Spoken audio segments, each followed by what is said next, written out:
Hi, I'm Officer Weare at the Weare Police Department. Unfortunately, we get a lot of complaints of online predators trying to reach out to kids and putting them in danger. Today we have a presentation we're happy to host. It's put on by the Internet Crimes Against Children Task Force, Chief Furlong from the Mount Vernon Police Department. The presentation is aimed at parents and caregivers to provide them with information on what to look for in their children's phones and the applications that they're using. Also how bullies and online predators can approach and do approach their children through gaming and through the internet, Facebook, social media. So I hope you get a lot out of this presentation, and thank you for watching. This video and this presentation and everything isn't meant to actually scare anybody, but there are some parts of it that are kind of a little bit sensitive, are kind of hit, maybe come off a little bit scary.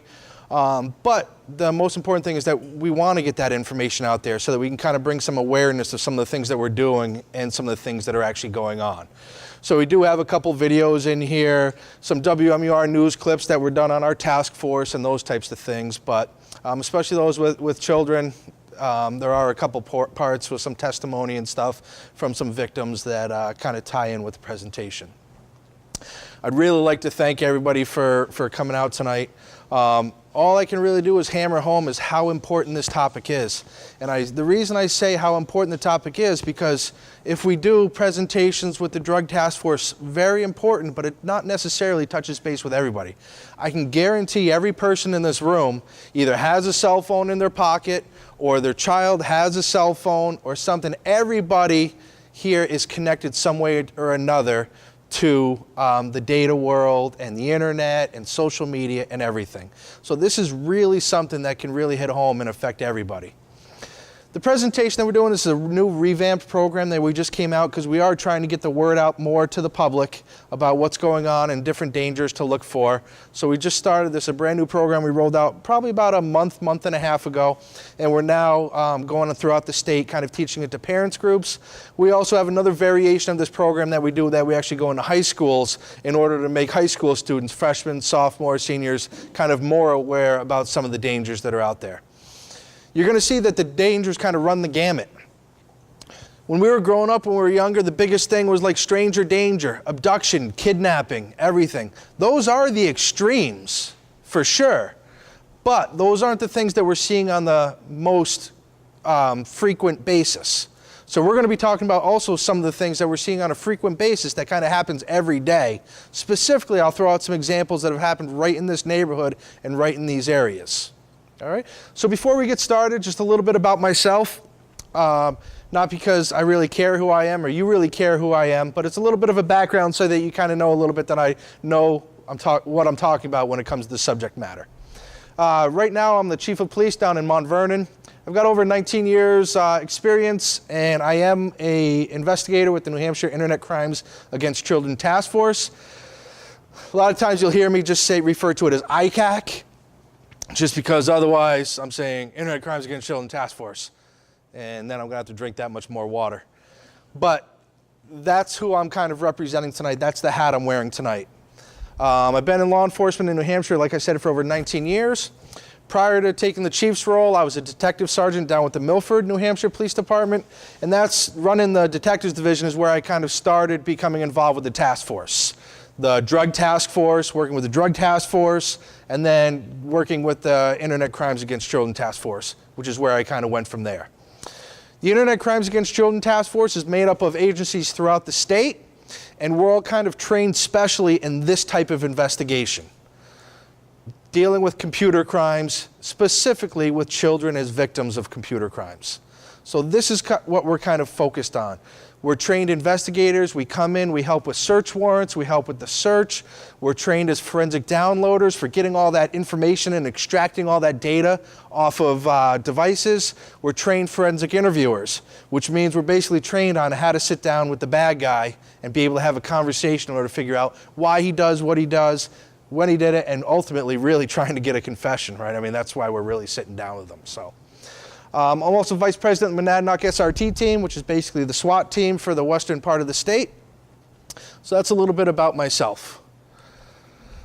So where are we now? We're basically in the age of apps. Everything is an app. Like we talked about before, we used to hammer stranger danger.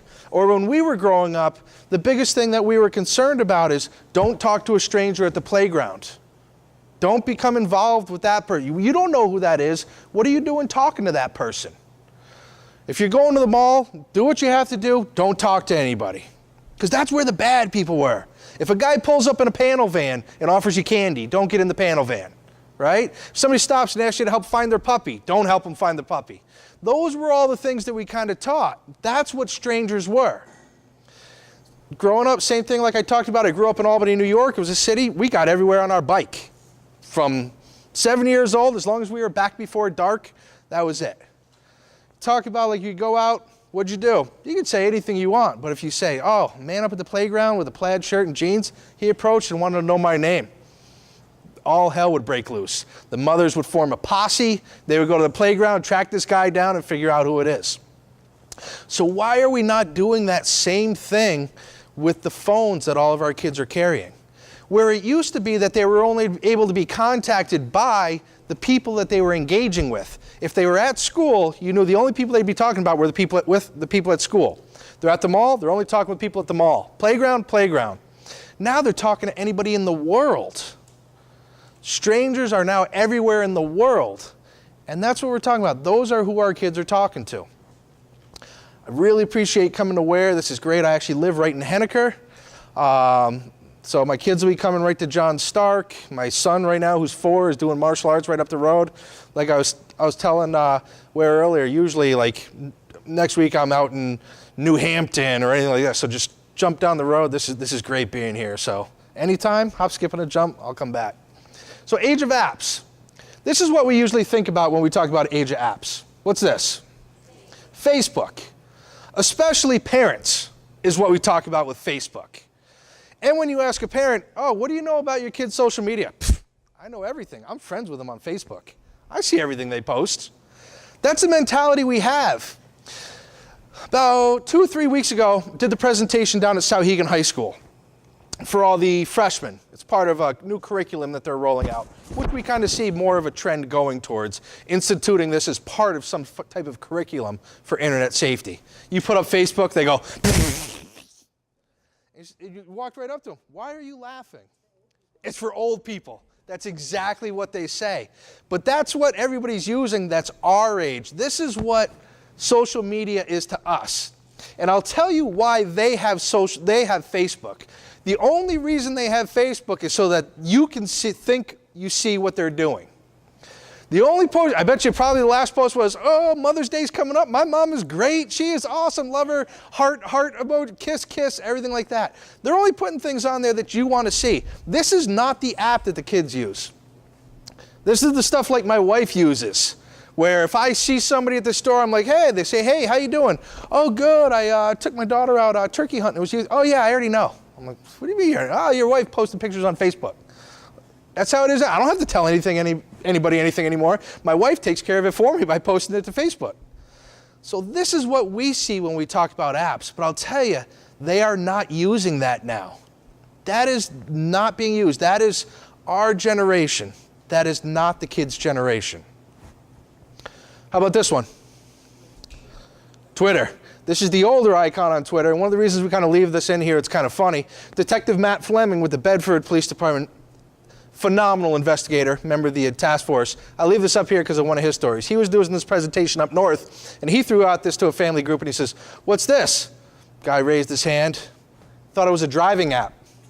You see? Sitting in the car, hands on the steering wheel. True story. True story. And Matt uses that as presentation, so I have to steal it because it's there. True story. Do you think that person really knows what the kids are doing on the phone? Probably not, because they're not involved. Not to embarrass him or anything, but if he doesn't know it. How about this one? Snapchat. Snapchat is one that's still being used by kids in order to post pictures. And same presentation in Sauhegan, I said to them, I said, Snapchat, why do you like Snapchat? Why are you still using that one? Well, because as soon as I post a picture, it's only there for a little bit, then it goes away. One thing you will take out of tonight, nothing on the internet goes away. Nothing. And that's one of the hardest things as an ICAC investigator. When parents come and their child has either sent an image or is now involved in this, the first thing I always have to say to be upfront, I have to be completely honest with you. We are not going to be getting that picture back. That's already been shared so many times that it's impossible for me to get that picture back. We can move forward to make sure it doesn't happen again. We can go after the person that shared it, the person that distributed it, everything along those lines, but I have to be honest with you as a parent, that picture is never going to go away. One way or another, it's always going to have the opportunity to come back and be right in their face again. Once it's on the internet, it's there forever. How about this one? Another old icon, but I like leaving that one on because where Instagram got its name from, that was the instant camera. Show that to kids, they have no idea what an instant camera is, but that's one that they use. YouTube, big time sharing. I mean, heck, we're here tonight and this is going to be on YouTube. All right, you don't think about it, but a lot of information is shared on YouTube. It's not typically what you consider to be used as a social media platform, but it's huge. Tinder.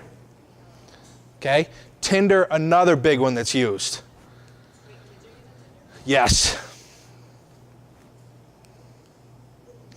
Kik. Kik, we were talking about ahead of time, okay? Kik is one of the ones that we investigate the most heavily as an investigator. Kik is basically where they bounce off to. So they'll meet on a social media platform, then they'll go off to Kik, which is basically a messaging network. A lot of the ones that we end up tracking down comes back to Kik.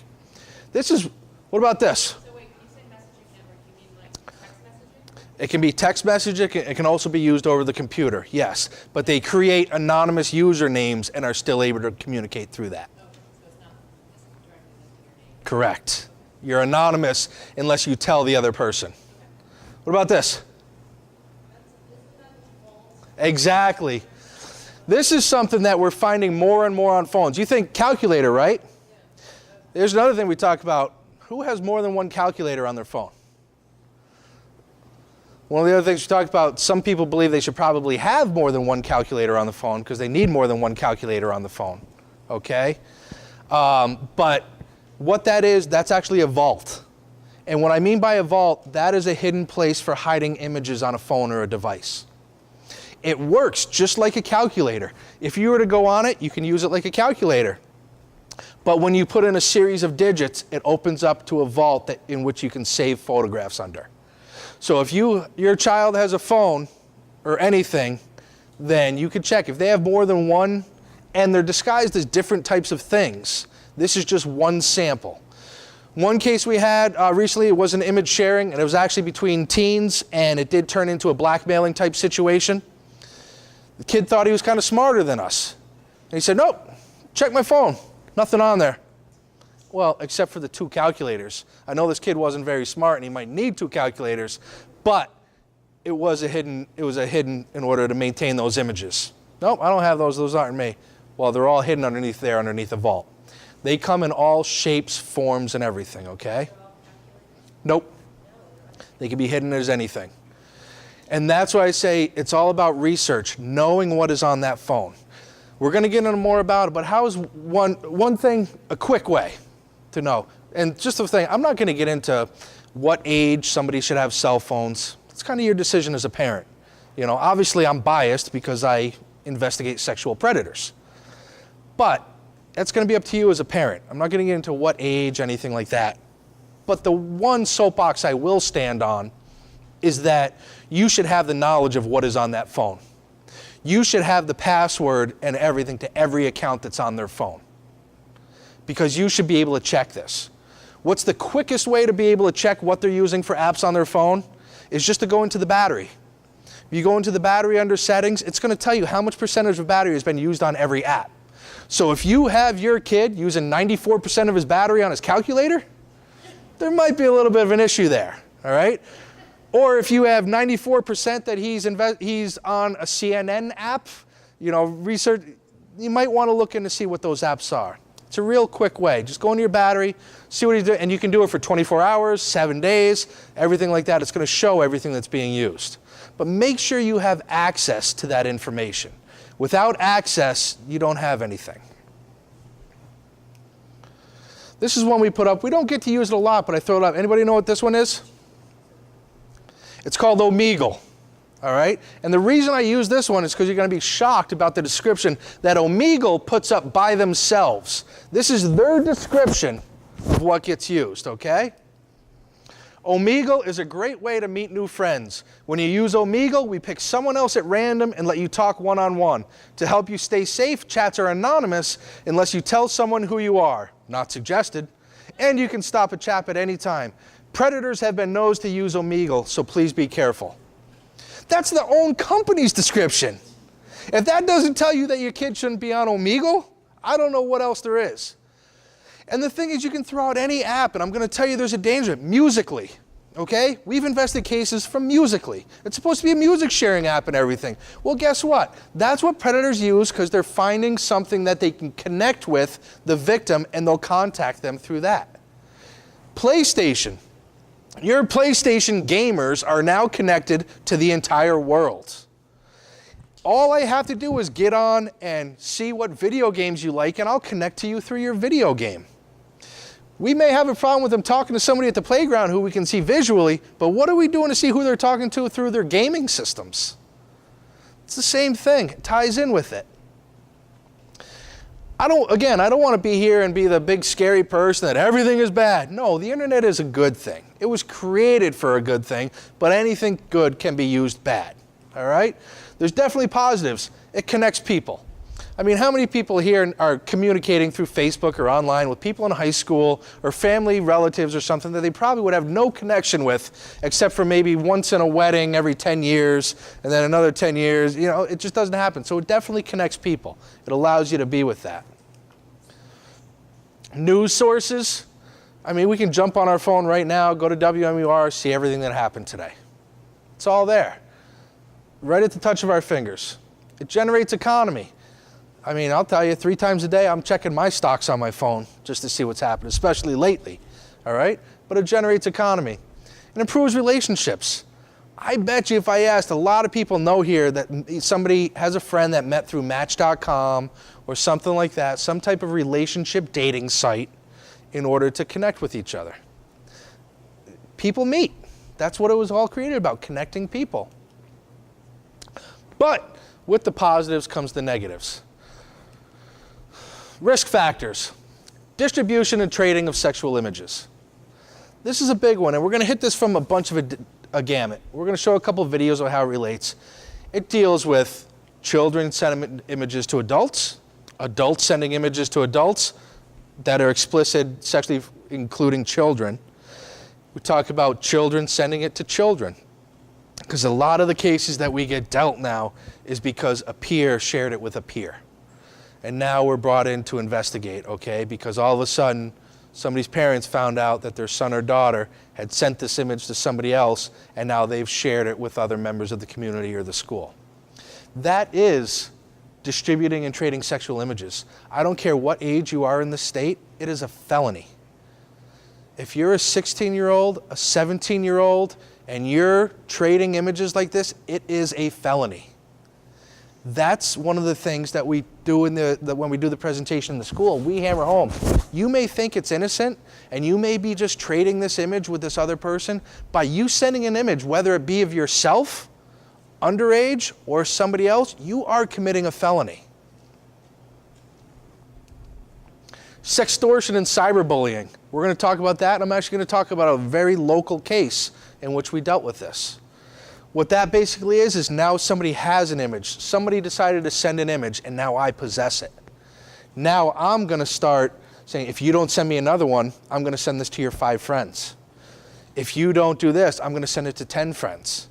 All right? That's where that comes from. If you don't do what I say, everybody's going to see this image. Solicitation or child sex trafficking. We're going to play a video where somebody testifies about actually becoming a victim of this. Solicitation, we also talk about grooming. That's what these people do. They look to see how they connect with our kids, and then they try to build a relationship off of that. Somebody posts that, oh, they got in a big fight with their brother. Oh, I know exactly how you're feeling. I got in a big fight with my brother. And then the relationships start to form.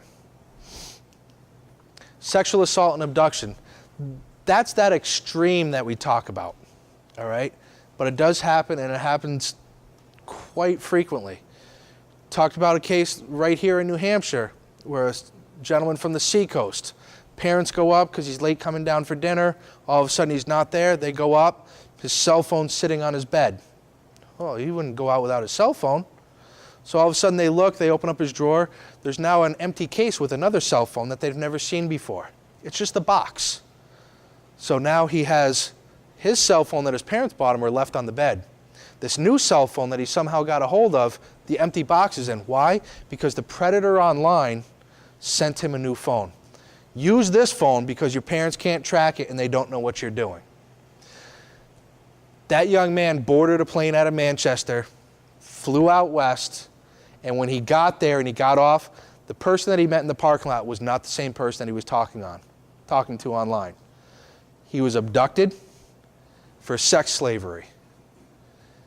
Fortunately, he was able to get loose in one of the parking lots after a period of time, after becoming a victim, and then was able to get to a local police station where he can now be returned home. This does happen, and it does happen in New Hampshire.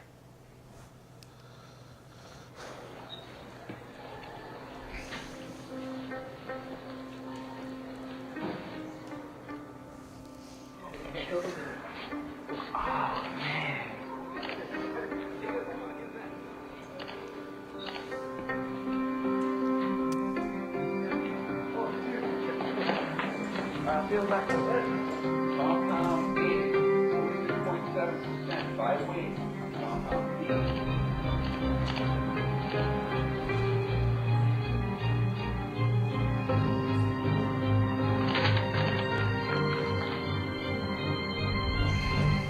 Once you post your image online, you can't take it back. Anyone can see it. Family, friends, anyone. Remember, think before you post. That's what we talked about with the internet. When you send it once, there's no getting it back. It's never going to go away, and it's always going to be available for everybody to see. One of the parts that we bring out in when we do the high school presentation is we've seen this come out not only in law enforcement doing background, but these images have come back in college applications. They have come back when now they're members of sports teams in colleges. They now have come back when they go to get some type of clearance for a professional job when they're out of college. These come back later in life. That's when it really comes back and hurt them.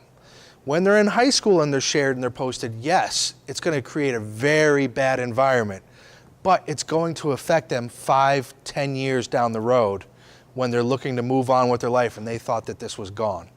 It comes back. Can never get that photo back. 76% of teens are at least somewhat concerned that posting information publicly could negatively impact future. That to me is a pretty good stat. That means 3 out of 4 is at least thinking before they post something that it could come back to affect them some way. It starts like this. I promise if you just send me a pic, I won't show anyone. We've been there. You have to remember, and you can kind of relate a little bit. When they're that age, they're in love, okay? They're going to spend the rest of their life with this person, whether they're 14, 15, 16. They're already planning where they're going to go to college together so that they can be close together. They're already talking about this. This is the mindset.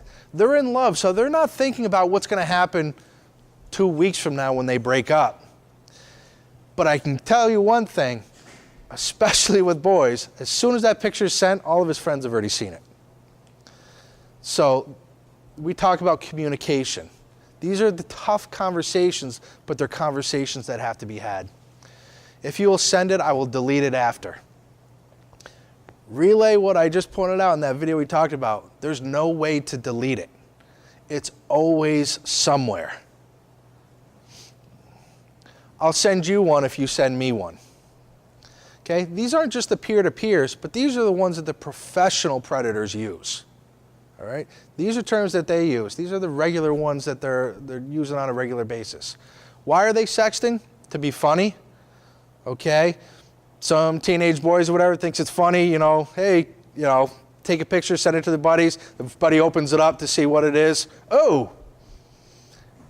I guarantee that's not being deleted. It'll be, hey, look what Bobby just sent me. Hey, look what so-and-so just sent me. And it's being sent around. Being funny is actually one of the reasons they do it.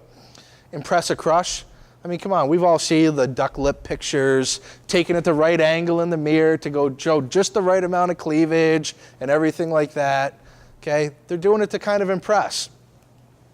To share with a boyfriend or girlfriend. That's the common one. There's sites now that are being set up, legitimate sites where people are trying to burn their exes, where you can actually go on and search by name and search by town and search by everything in order to get these images. Okay? It's very common. The problem that we run into investigators are the majority of those sites are overseas. It's very hard, much harder to get at a website that's hosted out of Russia, okay, or hosted out of a different country like that, because they're operating under an entirely different set of guidelines. We'll have people come to us all the time because all of a sudden their image showed up on one of these sites. That's why we're trying to get out here and do these presentations, because we're trying to nip it before the image ever gets sent. Again, thank you for having me tonight. I hope maybe a nod of the head, something out of tonight that you find valuable and you can kind of take out of here. Again, it's not meant to scare everybody, everything like that, but it's to kind of bring the information that this stuff is happening so that you now have the knowledge so that you can research it and kind of be more aware of what's going on. All right. I'd like to thank the Weare Police Department for hosting the task force tonight, and I'd definitely like to thank you all for coming out tonight. All right.